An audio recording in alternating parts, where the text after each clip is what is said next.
Welcome back to another episode of the Bourbon Lens with your hosts, Jake and Scott. And today we travel virtually down to Tennessee. We have Fawn Weaver, founder and CEO of Uncle Nearest, joining us today. So sit back and buckle into the latest episode of the Bourbon Lens. Fawn, thank you so much for joining this episode of the Bourbon Lens. We really appreciate it. Ditto. Thank you for having me. Yeah, it's been a long time coming. Scott, I know you've been working on this relationship for several years, it seems like. Yeah. It takes a while because I am always booked out so far in advance, but I'm grateful we were able to make it happen. Yeah, absolutely. And we've had Victoria on, so we do know, we do have some of the brand content, and we've gotten to try a variety of the whiskeys, but the focus today is, really the brand in itself and your book that you created on the brand and the success that it has become. And so, for our listeners, Fawn, can we first start with just a little bit about your background? Because I think that is the key to everything in how you actually discovered the brand and created what it is today. So tell me how far back are we going with my background? Are we talking business? Are we talking life? What are we talking? Just give us the elevator pitch. So a minute and 10 seconds, how long, what you can do like that in business. In business. Okay. Yeah. Because it's two different things. Yeah. And I'm interviewed quite a bit on both sides of For it. sure. In business, I have been an entrepreneur for about 30 years, even though I barely look 30. I just, black don't crack.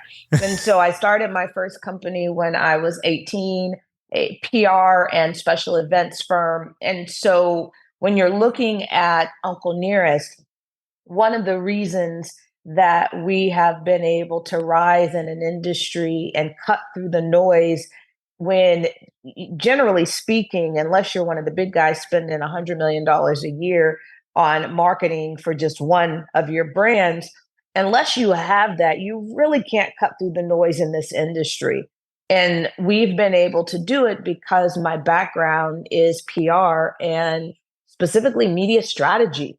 And so at any given moment, any given week, and we calculate this, is I have either myself, Victoria, or the company, we have 5 press hits every single day, 7 days a week. And it has been this way now for 7 years, that every year our media grows, the number of interviews we're doing.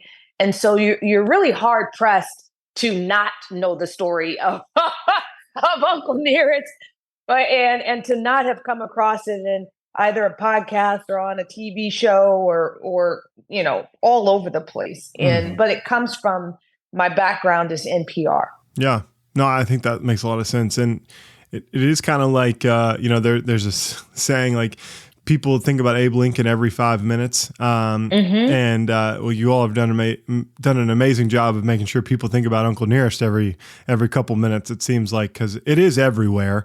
And if I don't want to misquote this because I see it all the time, but the most award-winning whiskey over the last 3 years, I believe. Is that correct? Over the last 6. Last 6. So, okay. Even further. So our marketing, every year we basically add a year and drop off a year just because it will look too clunky. Yeah. So right now, all of our marketing says most awarded bourbon and American whiskey of, I think, 2021, 22, and 23.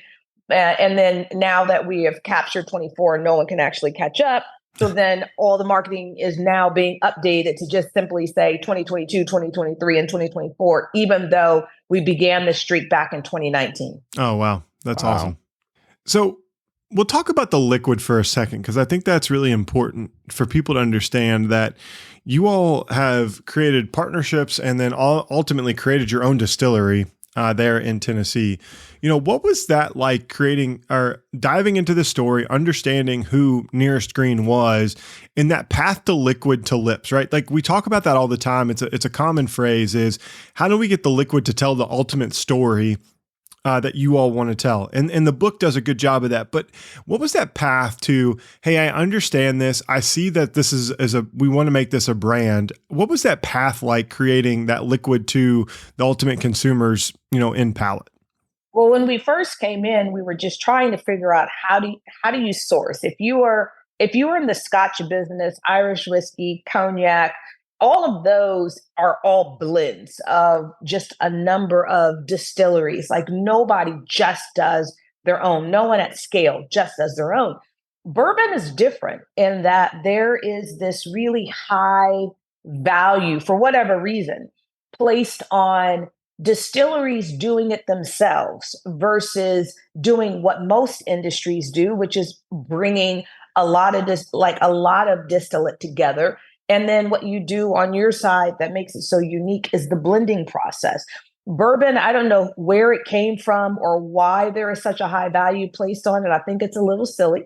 But what I do know is coming into it, everyone suggested the same company. It was before the Bardstowns of the world and Wilderness Trail and all the, my God, dozens and dozens now that are doing contract distilling. There was really just one, which was MGP. Mm-hmm. And even though we had initial conversations with them to really understand the business, the sourcing business, we knew that we could not go outside of Tennessee to get our whiskey for Uncle Nearest.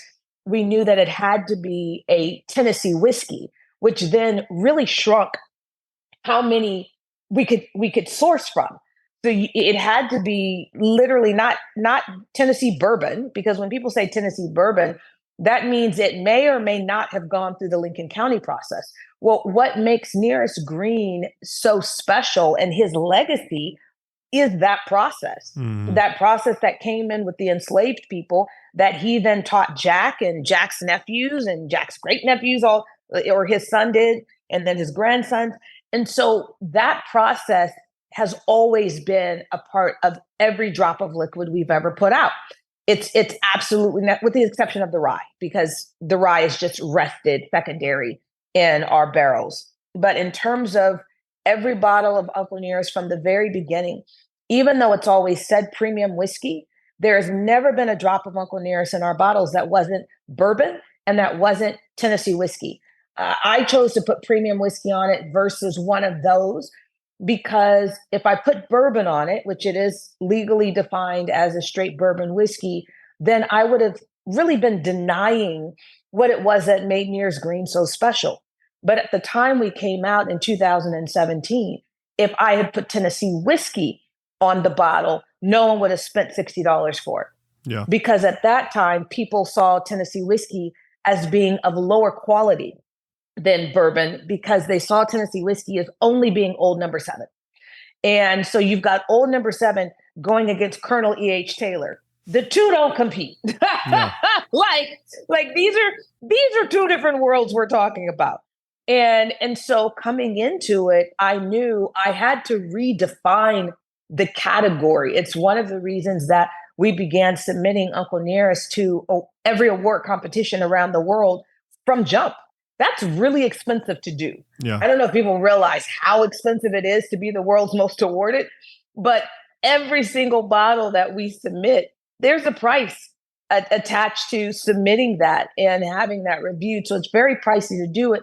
But I knew that if we did not redefine the category of Tennessee whiskey as being truly, I believe, more premium than bourbon. And the reason I say that is because it takes us longer, because the Lincoln County process, it's not just a matter of, charcoal comes out of nowhere and then you're filtering it. You've got literally, you're cutting down the sugar maple trees at least a year in advance. You're then stacking you're drying them out first. Then you're cutting them down to the 2x2s, and then you're stacking it. And then you're just letting it wait until it's ready in order to turn it into charcoal. Well, that process, we basically use distillate in order to light that fire and to create that charcoal. Well, if someone puts too much distillate on it and that fire gets out of control, all of a sudden that tree is gone. Yeah. Like that fast. And so there is absolutely a science to it, but we extend the length of time by quite a bit because of the sugar maple charcoal filtering process that happens before. And the reason why it's still a straight bourbon whiskey is because that process doesn't add anything.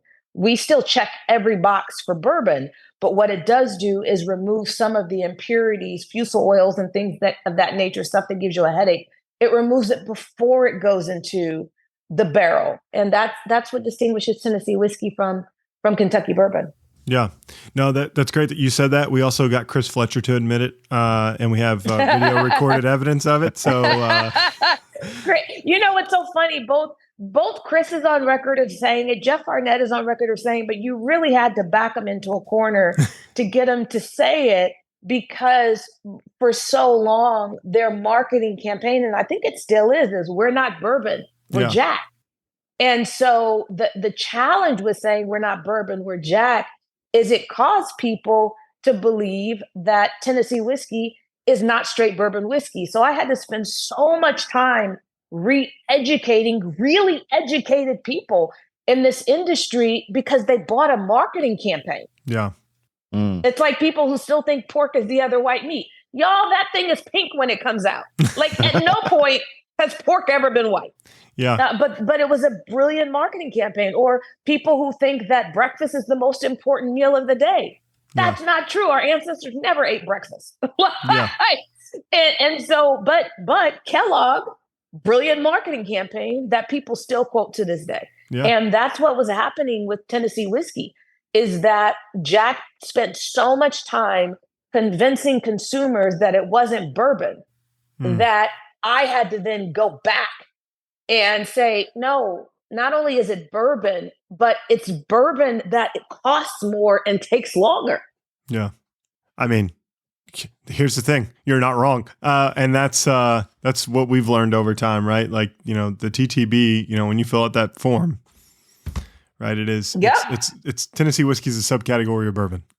It always has been. Even when you look at the first time that Tennessee whiskey is really ever truly in the document outside of Jack Daniels, it was in our trade agreement with Canada, and I think it was Canada and Mexico. And it literally says Tennessee whiskey, comma, a straight bourbon whiskey. And Tennessee whiskey as a category didn't even exist until 2013 when our governor here, Haslam, signed it into law. So we're only 11 years into actually having Tennessee whiskey as a category, and it only relates to Tennessee. Outside of that, we're still straight bourbon whiskey everywhere we go in the world. Gotta love facts. Yeah, I was going to say, clearly, it's clearly just an education thing, and that's part of some of what we do on the Bourbon Lens podcast, other than just having fun talking about whiskey. But I think that's what I liked so much about your book and the origin story of how we got to the book, because it was really like you deciding to take a deep dive. You read something and then it sparked an interest. And then you seem like the type of person where you can't just take things for what they're, what you hear, and you like to dive in. And so could you tell us a little bit about like what started? Obviously we can read it in the book, and hopefully people go and pick up a copy of the book, but what started you down this path of diving into the story so deeply? And before you answer that, real quick, sure. It is called Love and Whiskey. We've referred to it as the book Love and Whiskey, out everywhere. You can find it on Audible. You can find it on your favorite bookshelf. Go and buy it. We need to make it a New York Times bestseller. It already is. There we go. There we are. We're already there. We need to make it number one. We haven't hit number one. I think the highest that it was number 5, but being on the New York Times bestseller list for 12 weeks is pretty extraordinary. It's a heck of an accomplishment. Congratulations. Thank you. It's been on the business book list for 3 months, and it has been, it was in the nonfiction hardback for 5 weeks. And so that's pretty extraordinary just for any book, but especially a book that is historical and is about whiskey, essentially. Yeah. It's about legacy. It's about whiskey. It's about the building of the Uncle Nearest brand. But to answer your question, it really understanding how I'm wired. So I remember being a kid, and we got because I'm a little older, that when I was growing up, you still had those encyclopedia people who would go door to door selling the Encyclopedia Britannica set. Do you remember that? Yes. Yes. Oh yeah. Okay. I try to con my mom into it every time. Right. So, well, we did, and we got it. And so we had the whole Encyclopedia Britannica set. And I would sit there literally on the floor for hours, just like randomly flipping to a page and learning about something that was there. So much so that I got in trouble in school over and over again because every time a teacher would assign me a novel, I would refuse to read it because I had truth. So why would I spend time reading something that someone made up? And so every single time I would have a report that was due on a novel, I would turn in a report on something I got from Encyclopedia Britannica. So I got in trouble a lot, but that's just, and to this day, by the way, I've never read a novel. For the life of me, I can't get beyond page 2. There's some kind of block that says to me, listen, if I am going to watch or if I'm going to consume something that is not true, it's got to be in 2 hours on a screen. I am not going to spend so many hours of my time reading something I know is not true. And so, 40 years in, I've never read a novel. And just, I've always loved history. I've always loved truth. I dive into it. And so knowing that that's where I begin, but I also was that child who challenged everything. I ended up leaving home when I was 15. My parents gave me an ultimatum to do things their way without questioning it or to leave. And I didn't know how to not question. So my entire life, I've always wanted to know the why. And my entire life, when someone tells me this is how it is, I still challenge, is that true? And so when the internet, I live an enormously peaceful life and I absolutely love my life. I get on social. I love social media. I have no issues with social media. Why? Because social media doesn't rile me up. Someone is, everyone on the entire thing can be talking about a particular issue and everybody is fired up about it. I will spend 3 minutes and realize that it's nonsense. But most people will just stay on social media and just get bothered by a story that they see on there. Well, I'll go off of social media, simply Google it, chat GPT it, dive, a couple minutes in, and I'm like, oh, well, yeah, they missed a really critical piece to this. And I move on. That's how I'm wired. I never, ever, ever take anything at face value. So it's not odd to me, and it's not odd to my husband of 21 years when I saw the article in the New York Times with the headline, Jack Daniels embraces a hidden ingredient out from a slave. And there's a photo of Jack. I didn't drink Jack at that time. I still don't drink Jack. It's not my particular palate, but I knew what he looked like. I think the whole world knows what he looks like. His company has done a brilliant job at making sure his name is ubiquitous around the world and that people know what he looks like. So I knew what he looks like. I knew who he was immediately. The question was, who's the African-American man sitting next to him? And that was the question that began going around. But instead of people just asking that question and saying, hey, this photo was taken in either the 19th century or very top of the 20th century. We now know it was taken circa 1904. But this photo was taken during a time where you would not have an African American in a prominent position in a photo with a person as big as Jack, number one. But number two, it's the only known photo that Jack Daniel has ever taken in his lifetime with other people. And not only is there an African American sitting to the right, but if you look at the full photo, which is how I begin Love and Whiskey, how I begin my book, is with the full photo, not the cropped version that we have seen all over the internet. When you look at the full version, you realize the African American isn't just to his right, but Jack Daniels ceded the center position to the African American. And in addition to that, you'll realize that Jack Daniel is standing in the photo while everyone is sitting. Jack never grew to be more than 5'2". He wore lifts, not as high as Prince did. Prince basically wore heels, but Jack wore like these 2-inch lifts. So with his lifts on, he is about my height. And he's standing in that photo while everyone else is sitting, and he's leaning in a little bit. The reason is later in life, Jack was really, really sick. And in that photo, you can't tell, but his right leg is amputated. He's leaning on a cane.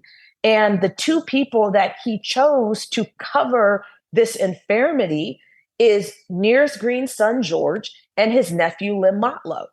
And the person who he turned the distillery over to 4 years before he passed away, and by his own account, in a very long lawsuit that I read from beginning to end, had been working for Jack. His nephew began working for him when he was about 7 years old.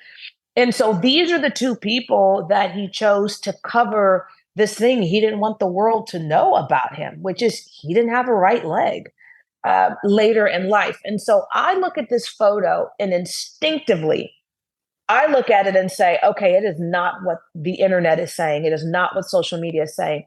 They had determined very quickly, no facts, no information, that Jack Daniel was a slave owner, stole the recipe, hid the slave.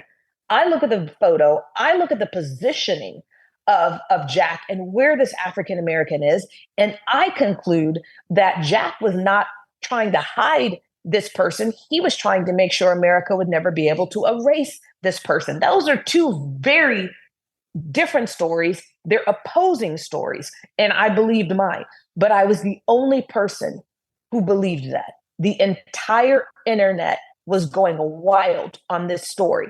And everybody had come to the same conclusion. Jack Daniel was a slave owner. He stole the recipe. He hid the slave. And so that's what drew me to the story to dive in, because I believed that the truth, in the midst of what people would believe would be happening in a town called Lynchburg in the late 1800s, middle 1800s, early 1900s, in spite of what people believed would be going on there, I believe that this might be a unique American historic story that we all should know. And if I was right, I knew it would give us hope.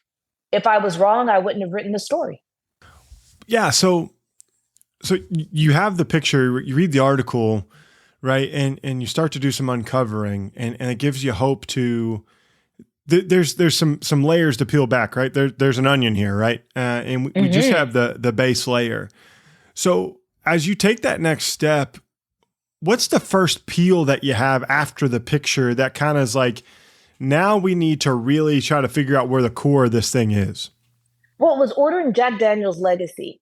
The same thing anybody else could have done who was online on social media, dragging Jack through the mud with no information. They could have just ordered Jack Daniel's legacy. If they had done that, they would have seen that this book, written in 1965 and 1966 and published in 1967, height of the civil rights era, you've got a white reporter from Tuscaloosa, Alabama, that travels to Lynchburg, Tennessee to write the authoritative biography of Jack Daniel at the behest of Jack's nephew, Lim Motlow, and his great nephews, his four great nephews that were running the distillery at the time.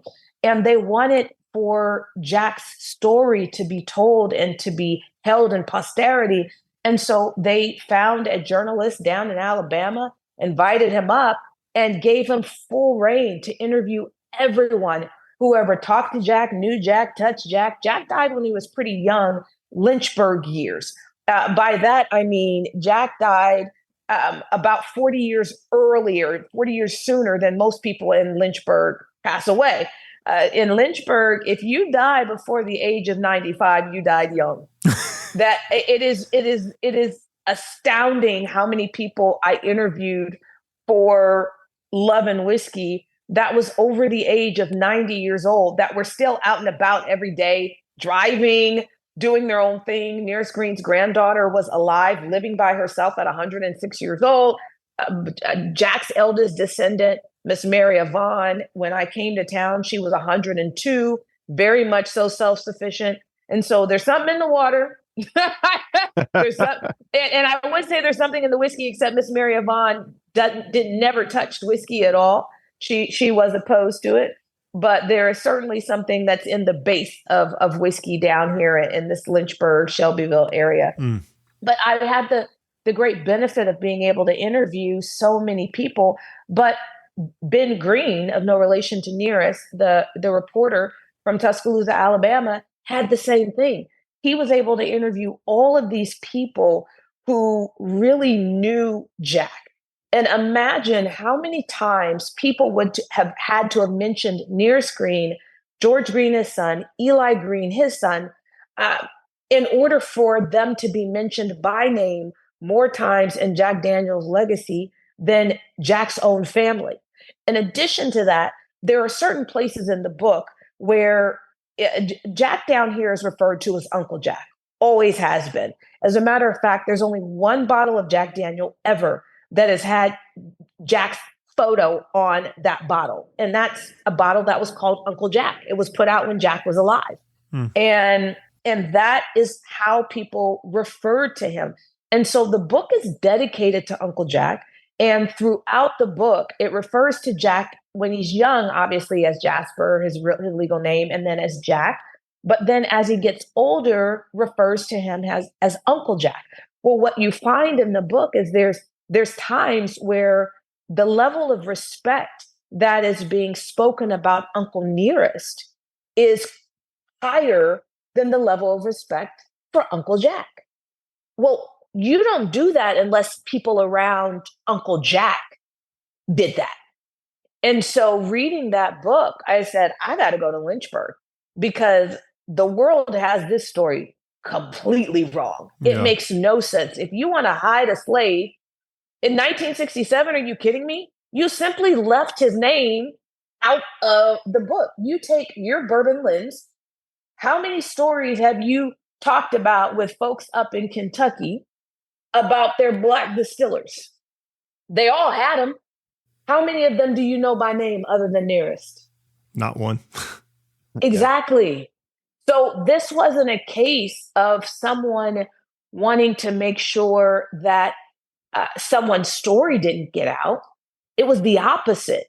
This was making sure that what has happened up in Kentucky, in which we have no way to honor all of those African American distillers that made this incredible liquid that we all still drink today. We have no ability to honor them because nobody in Kentucky felt the need to write down their names. That's powerful. Like, really, it is, when you think about that, because there's a lot of lost history in the beginning of the country for a lot of unfathomable reasons, and that being one of them, right, is just the culture, calling a spade a spade. I mean, looking at it now, it just objectively sucks. Like, and obviously we're making progress. It's not perfection by any stretch of the imagination, but as you kind of unseed that legacy book, the book that's made, how does it go from we've done the research to like now I see people need to not only hear this story audibly or in a book, but they also need to like sip what Uncle Nearest would be sipping? So very early on in this process, one of the things that we discovered in just diving in and understanding, why are people still talking about Jack Daniel all these years later? Why are they talking about Johnny Walker? Why are they talking about Jim Beam? It's because we're all looking at their bottles everywhere we go. We see their name over and over and over again. And if you think about movies and books in terms of a medium for learning things, they're both great, but there's a couple of issues with it. Number one, give us 20 more years and a paper book is going to be completely extinct. And we're getting new mediums of media so quickly that we don't even retain anything. And so the best example I can give is I went to go see Hidden Figures with some of Nearest's descendants. And we spent the movie cheering and crying and high-fiving. And like, it was so moving. And it's a movie that I would imagine you all saw. I haven't run into very many people in America that did not see Hidden Figures, but we all went into that movie and we all went in to learn about this story about these three African American women in history and NASA history that helped to put our men on the moon and all put our men in space. And we left out of that theater so jazzed about finally knowing this story and who these women were. But if you ask any of the people who saw the movie, what are the names of the characters that Octavia Spencer, Janelle Monáe, and Taraji P. Henson played? They have no idea. We went into a movie knowing those three people and knowing Kevin Costner. We left out of the movie knowing the same people. Facts. Right? You knew the actor, you didn't know the story. So the only way that we make sure that Nearest Green's legacy is never again forgotten, and I have to say again, because one of the things that I deal with in the book is, although I don't spend a whole lot of time talking about how the story disappeared, because I don't think that it's helpful. I really don't think it's helpful to learn how it disappeared. We just acknowledge that it disappeared, but it's important to acknowledge that it didn't disappear under Jack's watch, and it didn't disappear under his descendants' watch. So Jack, about 4 years before he passed away, he turned the distillery over to his nephew, Lim. Well, technically to Lim and his other nephew, Dick. Lim was a dick, and he talked Dick out of his share. Is the best way to put it. But it just ended up with Lim. And so Lim moved forward and continued to lead Jack Daniels through Prohibition, brought it back after Prohibition, did a brilliant job with it. And then he passed it on to his 4 sons. His 4 sons ran the distillery, and then they sold it in, I believe, 1956. I usually don't talk about this part of the story very much, so I don't remember the exact year, but I think it was 1956 where the company was sold to Brown-Forman. However, the family, Jack's nephews, still continued to run the distillery. Brown-Forman's up in Kentucky. They understood how necessary it was for Lynchburg to remain where Jack lived. Lynchburg needed to remain Lynchburg, and Jack Daniels needed to be that hometown hero. And so they allowed for, well, not allowed, this was actually a part of the deal, is that Jack's family continued to run Jack Daniel Distillery. Now, the last of his descendants to do that, Regor Motlow, he was the president of Jack Daniel Distillery, and then he retired as he got older, but he still moved over to the board. He still had the most influence. And so there was no way in the world that anybody would be changing any kind of story, any kind of process, any kind of anything while Regor was alive. Regor died in 1978. One of Nearest's descendants, Deb Eady, went to work for Jack Daniels in 1979.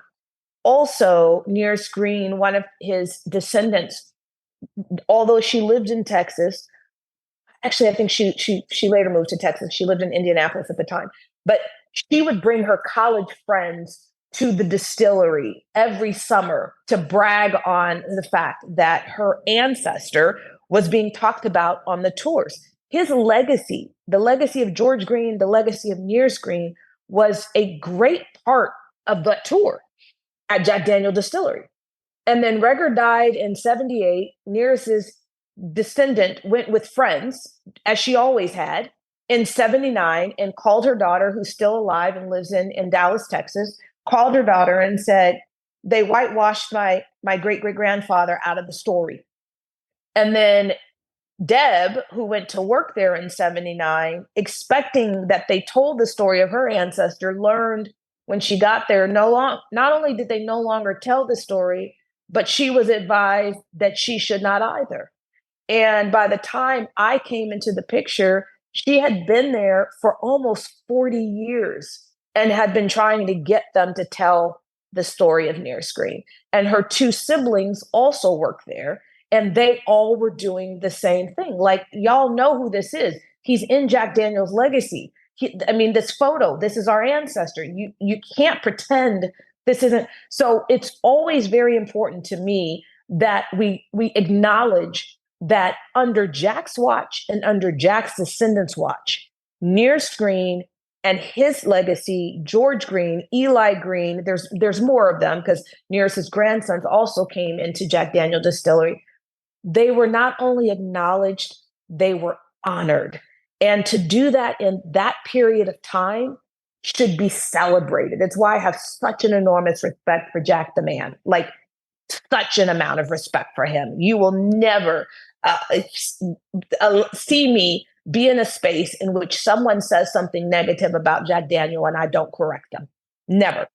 And that comes from having really dove in and understanding the only reason we know who Nearest Green is because Jack knew at some point someone would try to erase the story of Nearest Green, and they wouldn't be able to, because it'd be in his book, it'd be in press comments that were made in the papers. You can't wipe that out. And when his nephew and great nephews would do interviews and they'd ask him who's the first master distiller, Nearest Green was the first master distiller. They put it in writing, and you can't deny the photo. So even in 1979, when they stopped telling the story of Nearest Green, it was always going to come back. It had no choice, because you can only deny this photo for so long. Yeah. And so the question was, how do we make sure, if it disappeared for 40 years already, more than 40 years, how do we make sure that doesn't happen again in the future as we get further and further away from this photo having been taken? And it's very simple. Put his name on a bottle. Yeah. Make sure it's some of the best bourbon that has ever been made. That's how we ensure that his name continues forever. And so that's what we did. So Fawn, like after, so you decide down the path to create the brand and go about it. And we started with, path to the liquid and sourcing that. And I love that part of it. And then comes this big announcement that there's going to be a distillery in Shelbyville, Tennessee.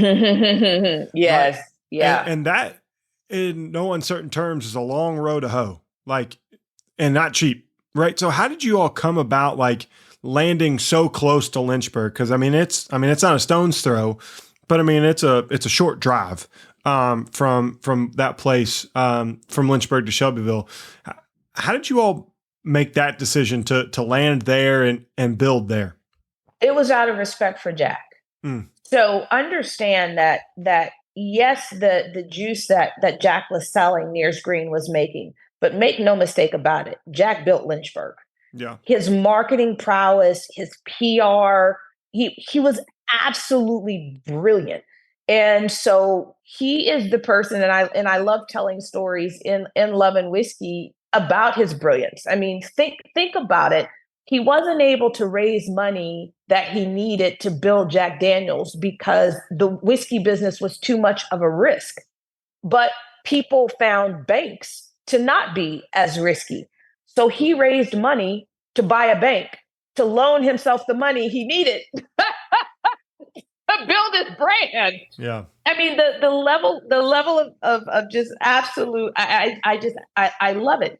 But that town is Jack Daniel through and through, and he earned that. And it should stay that way. But we also have to remember that the very first thing that I did coming into Lynchburg is I learned from one of Jack's descendants, his second eldest living descendant then, now his eldest living descendant.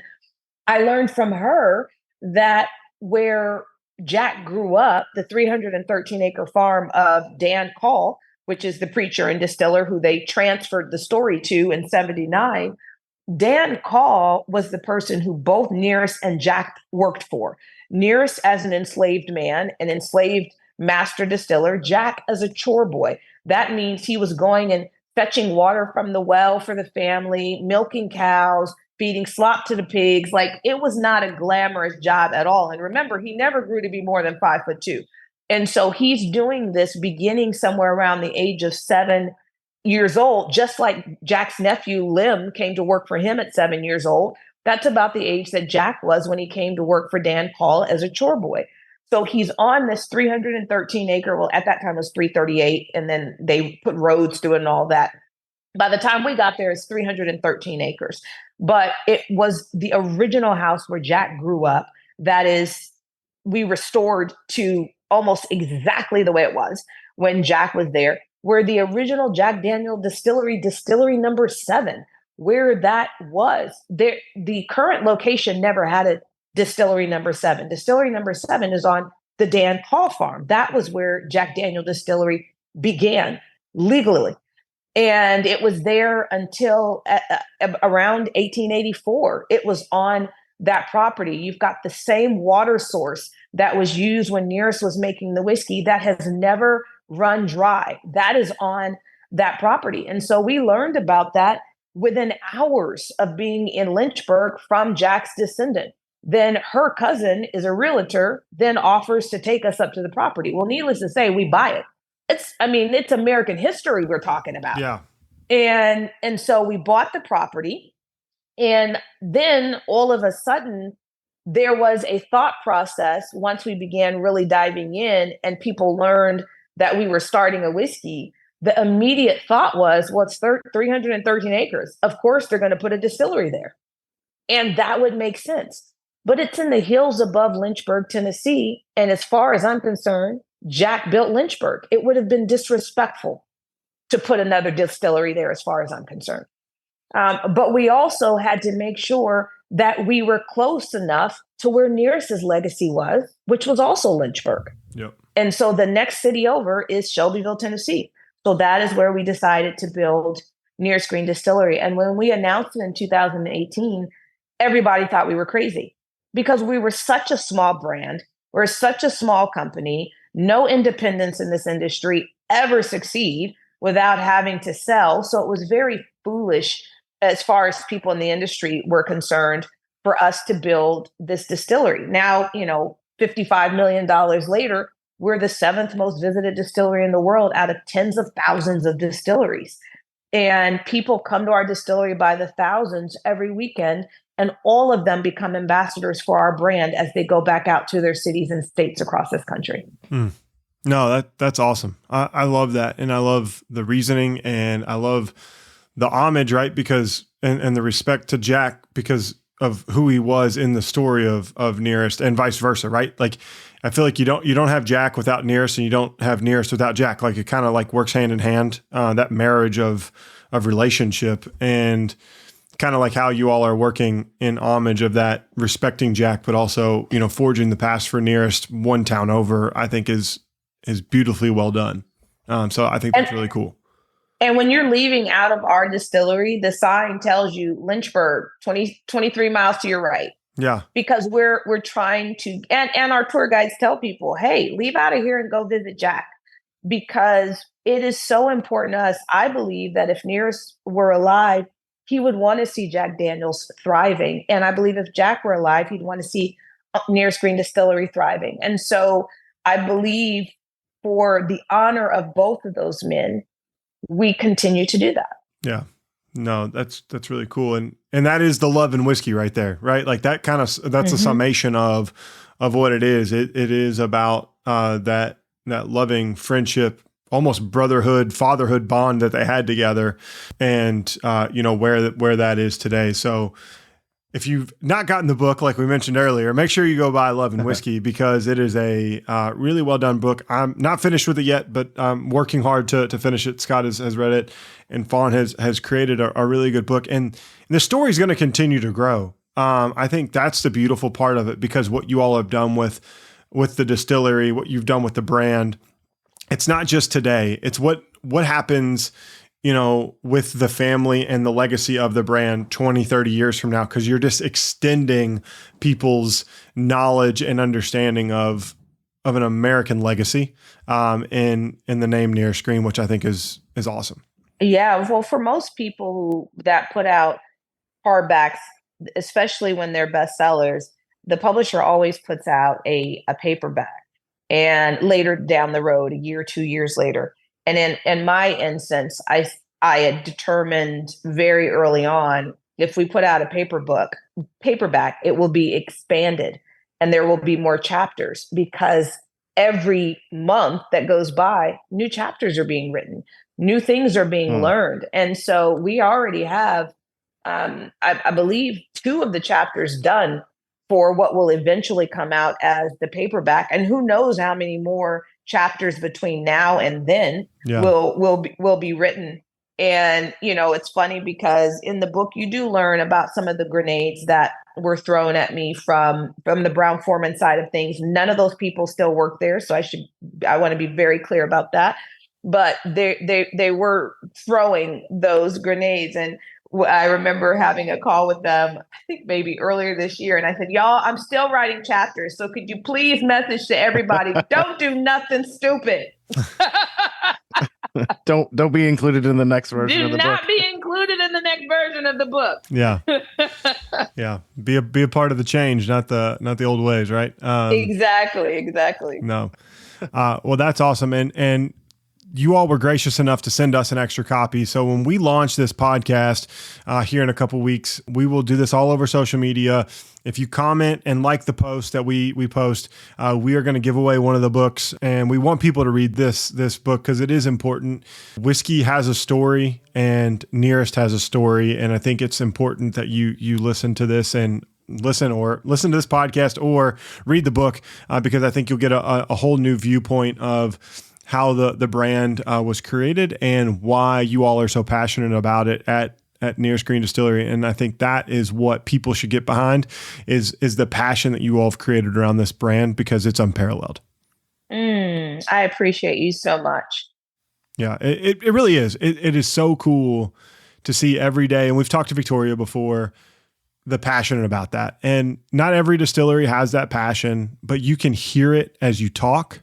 Hear in Victoria's voice. You can see it in your marketing, in your way you all approach the business, because not only is it a passion project, it is a business that you all are running at a level of success that's not necessarily seen in the bourbon and whiskey world, which has been really cool to see and watch from my standpoint, because not every craft brand makes it. And you all are not just making it, you're thriving.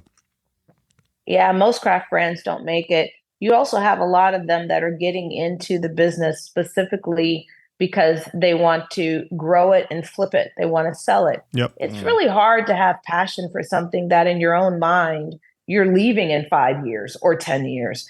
When you're talking to Victoria or me or anyone from our leadership team or anyone at our company, we are very clear that we are cementing the legacy of Nearest Green for every future generation.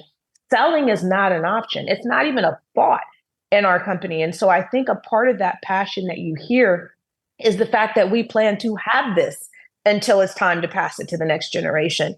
And we want that generation to have the same level of passion for building this and maintaining the respect for Jack while also lifting up the legacy of Nearest and doing that every generation. And so when it's all said and done, if the only two bourbon companies in the world still standing are Jack and Nearest, I'm okay with that. Amen. I'll say as a Kentuckian, I hope that doesn't happen, but that means something went really, really wrong here. There's not bad whiskey coming out of Tennessee, and I will say that there's really good stuff. There's a lot of great liquid that is being produced in that region, and I won't be ashamed to say that. And I think people need to explore all that Tennessee whiskey has to offer. So, Fawn, first and foremost, thank you for sending us a copy of the book. We're really appreciative of that. Thank you for spending an hour with us. We know you're a super busy individual, not just running a brand, but doing all the other stuff that you got going on, because you definitely have a full plate, and we appreciate this. Yeah. And we look forward to the continued story of Uncle Nearest and whatever is next in the Nearest Green Distillery, evolution that will happen over the next several years. I am extraordinarily grateful to have been invited onto the show. So thank you. And thank you for your patience and waiting for it to work out with my schedule. I really appreciate that. We appreciated it. We appreciate it. Well, thank you. I hope you have a great weekend, and we will talk to everybody soon. Cheers. Cool. Cheers. Cheers. Thanks for listening to this episode of the Bourbon Lens. Make sure you're connected with Scott and I via social media on Instagram, X, and Facebook. We'd love to connect. And if you're more the professional type, follow us over on LinkedIn. If you want to know more about Bourbon Lens, make sure you're subscribed to our weekly newsletter, The Weekly Pour. For exclusive content and more, check out Patreon. Follow us there at Bourbon Lens. And last but not least, on your favorite podcast listening app, make sure you're subscribed, because every Monday, Scott and I release a podcast, and we would love to have you here listening to the newest features and the newest whiskey news. And until next time, cheers.